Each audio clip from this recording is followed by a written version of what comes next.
ఇటీవల బాగా ట్రోలింగ్కి గురవుతున్న మా తర్వాత వీళ్ళ వీళ్ళ తరం మొదలైంది జర్నలిస్టులు.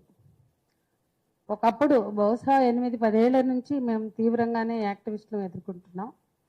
ఈ ఎన్నికలు కాక గత ఎన్నికల్లో బెంగాల్ ఎన్నికల్లో బీజేపీ ఒక పోలింగ్ స్టేషన్లో ఒక బీజేపీ మహిళ మీద దాడి జరిగిందని ఒక న్యూస్ వస్తే దాని మీద కూడా నాది దేవిది ఫోటోలు పెట్టి భయంకరంగా బయలుదేరండి ఆటో పట్టుకుని ట్రాలీ పట్టుకుని లారీ పట్టుకుని బస్సు పట్టుకుని అక్కడికి వెళ్ళండి, ఆమెకి న్యాయం చేయండి అని మాట్లాడారు.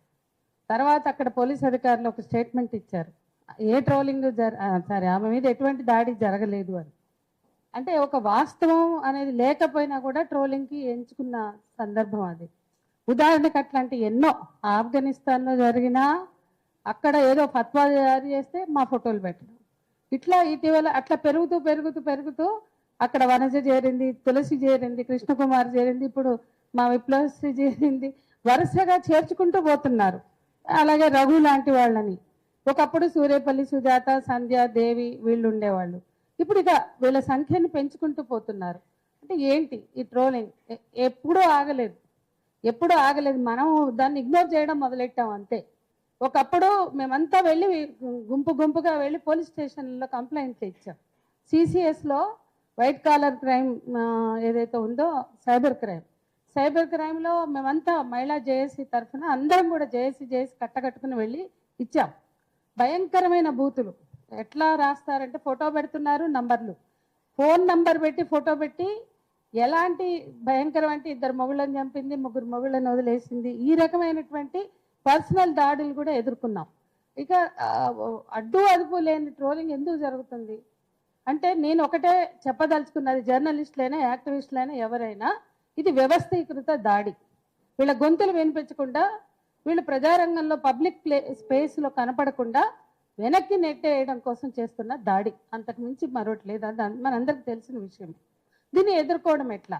1-2 ఎన్ని ఘటనలు? తులసి చంద్ర మీద ఎంత దారుణంగా చేశారు, వనజ వీడియోలు చూస్తే ఎంత అద్భుతమైనటువంటి మహువా మీడియా తరఫున వాళ్ళు సమాజానికి ఉపయోగపడేవి, చైతన్యం కల్పించేవి, ఇన్ఫర్మేటివ్గా ఉండేవి చేస్తున్నారు. దాని కింద కూడా చూస్తే కామెంట్స్ అవే ఉంటాయి. అంటే ఎవరిని స్పేర్ చేయట్లేదు ఈ సంఘీయులు, ఎవరిని స్పేర్ చేయట్లేదు. ఒకటే అసలు వాస్తవాలతో వాళ్ళకి పని లేదు. ఉదాహరణ మన ఖమ్మం ఘటనే తీసుకోండి, అది 6 జరిగితే 8 రాత్రి వరకు ఆ అమ్మాయి ఎవరికి చెప్పలా. వాళ్ళ మేనమామ ప్రసాద్కి ఏదో చెప్పింది, రాత్రి 10ంటికి చెప్తే అది అలా బయటకు వచ్చింది 8వ తారీఖు, 8 రాత్రి అది బయటకు వచ్చింది 9వ తారీఖు.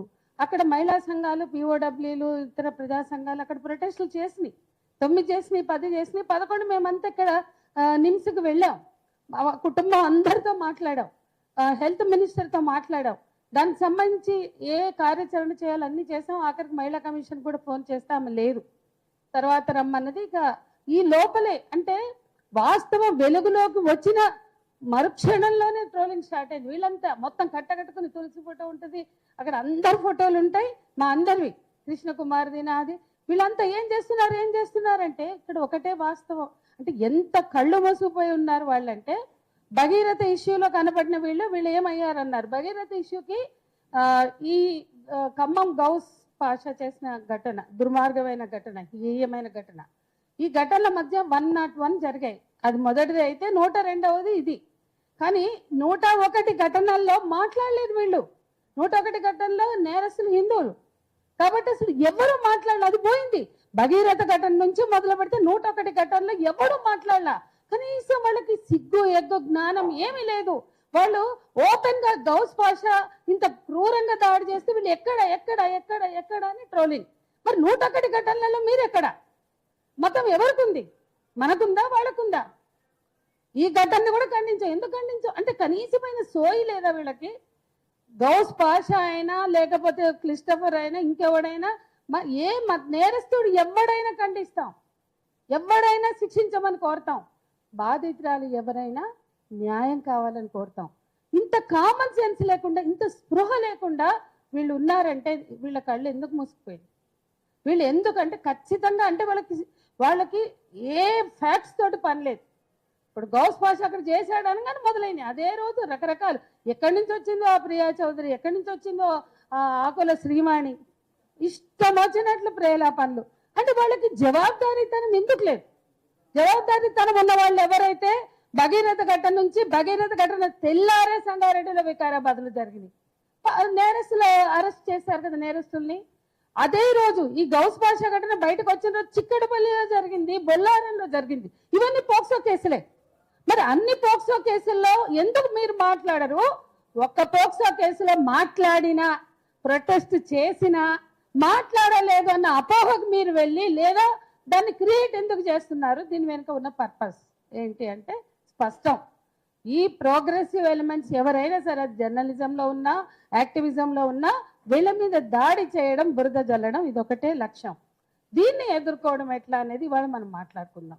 అది చాలా ముఖ్యమైనది. ఎందుకంటే వందల ఘటనలు ఇప్పుడు చెప్పాలంటే ఈ 10 ఏళ్లుగా వ్యక్తిగత దాడికి ఎదుర్కొని అసలు కొంచెం కూడా ఎప్పుడో కాస్త బాధపడతాం కానీ ఆ బాధ కూడా పోయింది. ఇప్పుడు ఎటువంటి దాడి జరిగినా కూడా పట్టించుకోలేని స్థితిలోకి మేము వచ్చేసాం.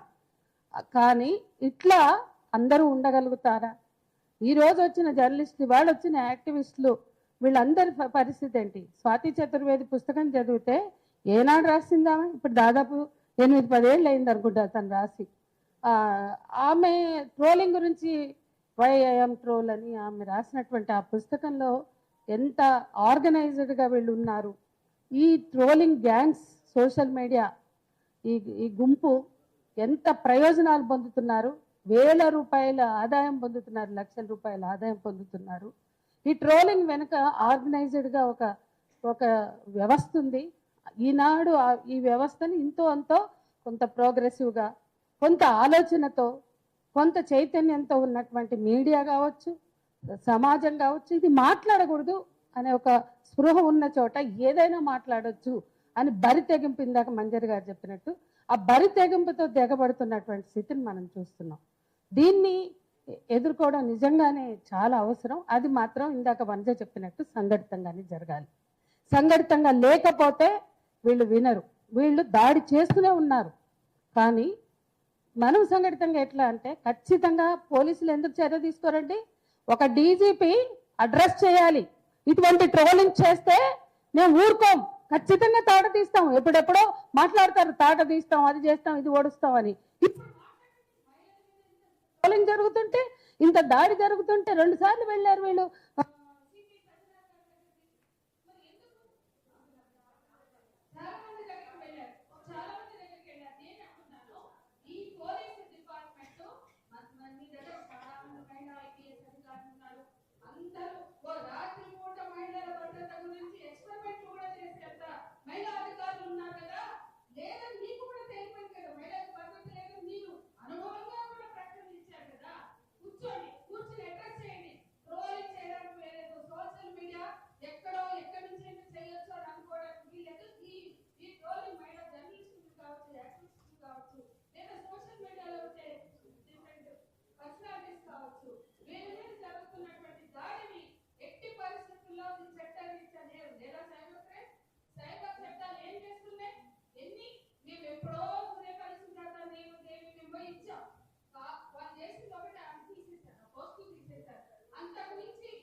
మహిళా జర్నలిస్టులను అభినందిస్తున్నా. ఇక్కడితో ఆగడానికి లేదు.